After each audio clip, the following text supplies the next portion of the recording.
Nakakabighaning halimuyak ng kanyang kusina. Nakakatakam na lutuin sa kanyang hapagkainan. Pabalik-balikan recipe ng mga pagkain kanyang ibabahagi direct from her kitchen sa kusina ni Momsy.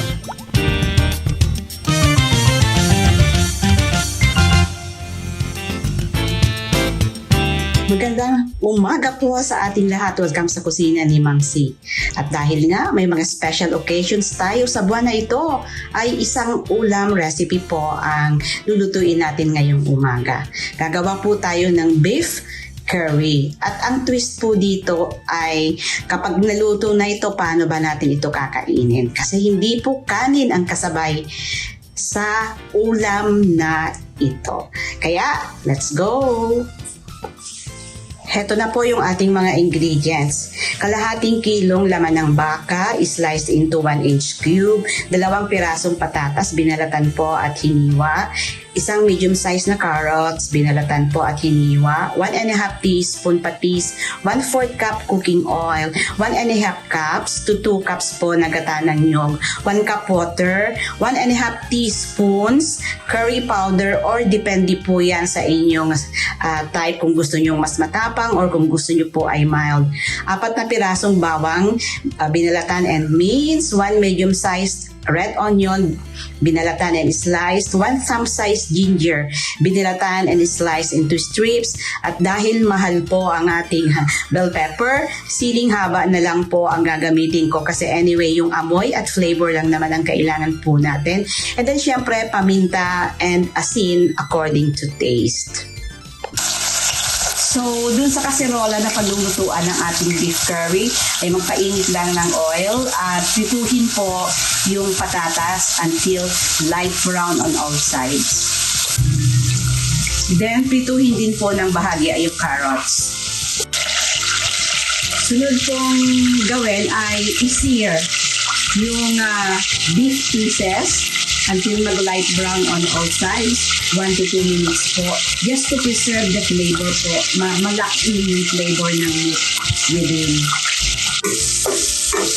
Now, bawasan po yung oil sa pinagpituhan natin ng beef, bawasan, and then igisa na yung bawang, yung sibuyas, yung luya, hanggang lumambot po ito at maamoy yung kanilang aroma. Now, ibalik yung beef, ihalo na po doon sa ginisang spices, ihalo na yung patis,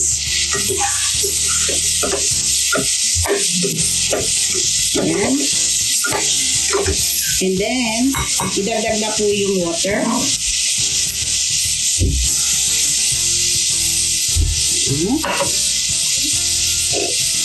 takpan ito and let it boil, and then lower po to simmer hanggang lumambot siya.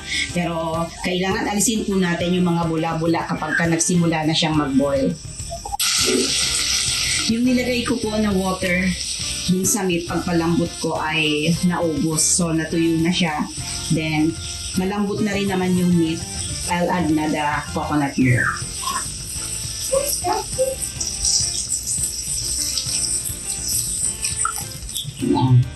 And then, idadagdag ko na rin yung curry powder. Yung potato,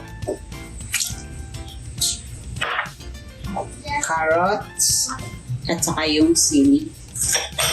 And i-continue ko lang po siya na i-simmer. So, nagtunaw ako ng 1 tablespoon cornstarch po sa 2 tablespoons water at hinalo ko dito para lumapot yung sabaw. Ang apoy po niya ay mababa lang, yung parang pinakainin na kanin. So, ayan, ang ganda ng kulay niya, oh.